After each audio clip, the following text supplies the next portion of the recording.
یہ 20 تراویح کے اندر مستند روایات کس قدر یعنی مضبوط ہے، اور اگر اسے اجتہاد بے سمجھتے ہیں تو اس اجتہاد پہ عمل کی ہو سکتا ہے؟ پہلی بات تو آپ یہ سمجھے کہ تراویح کیا ہے اور کتنے ہیں. اس پہ اجماع صحابہ ہے، اجماع صحابہ ہے، اس میں کوئی دوسری رائے نہیں ہے کہ تراویح 20 ہیں. اور رسول صلی اللہ علیہ وسلم کے زمانے سے، پھر حضرت عمر رضی اللہ تعالیٰ عنہ کے زمانے سے، پھر صحابہ کرام کا اجماع تھا. آج بھی حرمین میں جاؤ، آپ لوگ عمرے پہ گئے ہو نا، رمضان میں کون گیا ہے عمرے پہ؟ کتنے رکعت پڑھی جاتی ہیں وہاں پہ؟ 20. اس میں کوئی دوسری بات ہی نہیں ہے. ٹھیک، مسئلہ یہ ہوتا ہے کہ ہم 8 پڑھیں یا 20 پڑھیں. 8 جو ہے وہ قیام اللیل ہے، اور قیام اللیل کا مطلب ہوتا ہے تہجد کے نفل. تو رات کو نبی کریم صلی اللہ علیہ وسلم نے کبھی 4 پڑھے ہیں، کبھی 8 پڑھے ہیں، کبھی 12 پڑھے ہیں. اور عائشہ صدیقہ رضی اللہ تعالی عنہ کی روایت ہے کہ رسول اللہ صلی اللہ علیہ وسلم نے رمضان میں اور رمضان کے بغیر رات کو 8 رکعت پڑھے ہیں. یعنی 8 رکعت وہ فگر ہے کہ جس کو کہتے ہیں ایوریج، درمیانہ. تو رسول اللہ صلی اللہ علیہ وسلم کا معمول یہ تھا کہ اکثر اوقات وہ رات کو 8 رکعت پڑھا کرتے تھے. کبھی 4 پڑھ لیے، کبھی پھر 12 پڑھ لیے. یہ ہے قیام اللیل. اب کچھ مساجد میں یہاں پہ لوگ قیام اللیل کرتے ہیں، اس لیے کہ رسول اللہ صلی اللہ علیہ وسلم نے فرمایا کہ من قام رمضان ایمانا و احتسابا. ایک حدیث ہے من صام رمضان، جس نے رمضان کا روزہ رکھا. دوسرا ہے من قام رمضان ایمانا و احتسابا غفر له ما تقدم من ذنبه. جو رمضان کے مہینے میں جس نے قیام کیا، یعنی رات کو قرآن سنا، نماز پڑھی، نفل پڑھے، اس کے پچھلے سارے گناہ معاف ہو جاتے ہیں. تو جس نے تراویح پڑھنے ہیں، اور تراویح رمضان شریف میں رسول اللہ صلی اللہ علیہ وسلم نے پڑھے ہیں، صحابہ کرام نے پڑھے ہیں، اور حضرت عمر رضی اللہ تعالیٰ عنہ کے زمانے سے صحابہ کرام کا اس پہ اجماع ہے. سوال یہ ہوتا ہے، لوگ یہ کہتے ہیں کہ رسول اللہ صلی اللہ علیہ وسلم نے تو نہیں پڑھے ہیں. رسول اللہ صلی اللہ علیہ وسلم نے کیوں نہیں پڑھے ہیں؟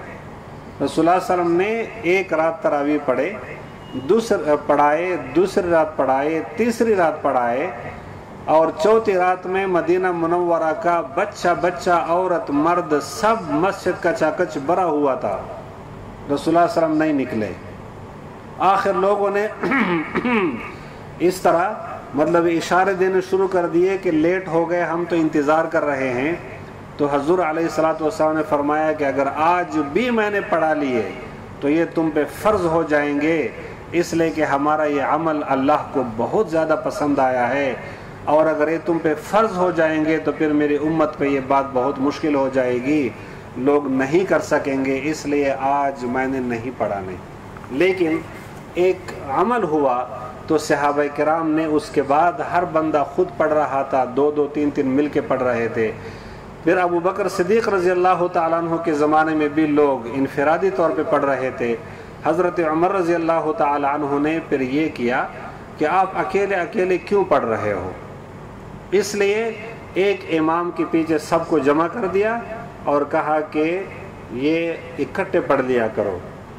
سوال یہ ہے کہ کیا حضرت عمر رضی اللہ تعالیٰ عنہ کا عمل ہمارے لیے حجت ہے؟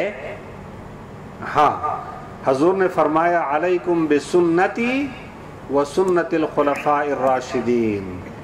تم پر میری سنت کا اتباع بھی لازم ہے اور میرے خلفاء راشدین.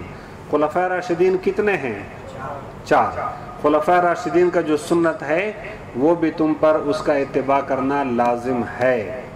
اس لیے اگر رمضان میں کسی نے تراویح پڑھنی ہے، اور تراویح کو تراویح کیوں پڑھتے، کیوں کہتے ہیں تراویح یہ جمع ہے، اس کا واحد ہے ترویحہ. ترویحہ کا مطلب ہوتا ہے ریسٹ کرنا، آرام کرنا.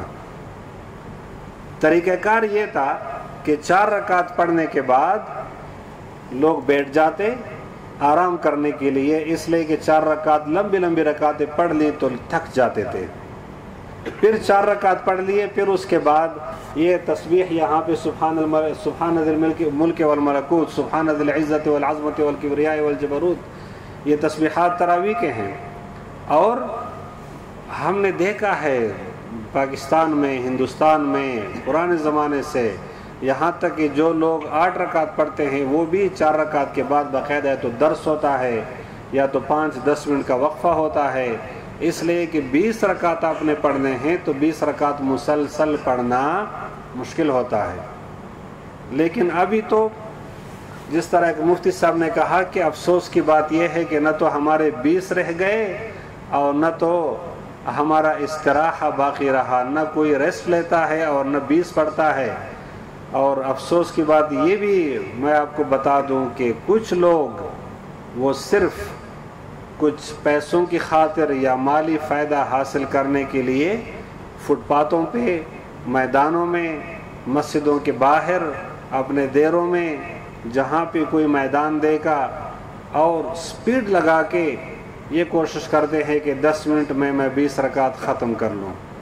یہ نماز کا مذاق ہے، یہ تمسخر ہے، یہ انسان کفر تک پہنچا دیتا ہے۔